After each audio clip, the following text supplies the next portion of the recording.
Udambudambu unaongeza hisia kwa mwanamke ili mradi aweze kukupenda wewe ulionaye katika mahusiano ama ulionaye katika ndoa.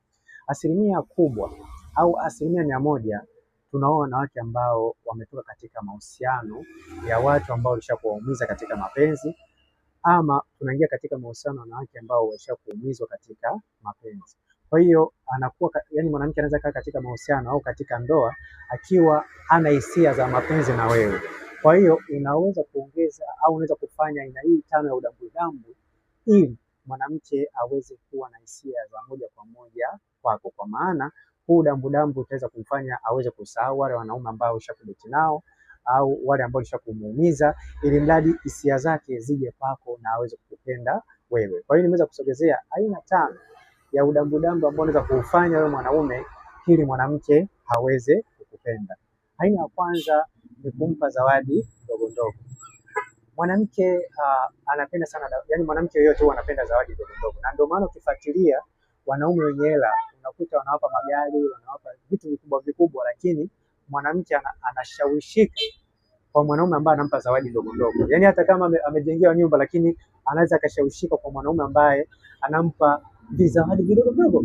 Kwa hiyo kama unahitaji kuongeza udambudambu katika mahusiano yako au katika ndoa yako ili mradi mwanamke akupende, basi jitahidi unampa zawadi ndogo ndogo, kwa maana ni udambudambu ambao unaweza kumfanya mwanamke aweze kukupenda wewe mwanaume.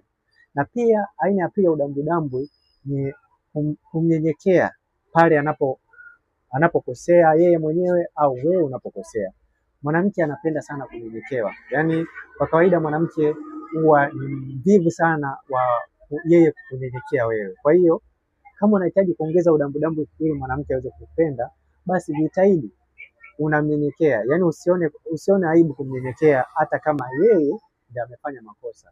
Hii ni njia mojawapo ambayo itamfanya mwanamke aweze kukupenda na aongeze hisia za kukupenda zaidi, kwa maana 99% ya wanaume wa Kiafrika wana ubaba mwingi. Kwa hiyo mwanamke anaweza akawa hajafanya kosa, mwanaume akawa amekasirika kama alishawahi kudeti na wanaume wa aina hiyo, na 100% ya wanawake wamedeti na wanaume wa aina hiyo. Kwa hiyo kama wewe unahitaji kuweza kuongeza hisia kwa huyo mwanamke aweze kukupenda, mnyenyekee. Hata kama yeye amekosea, wewe mnyenyekee.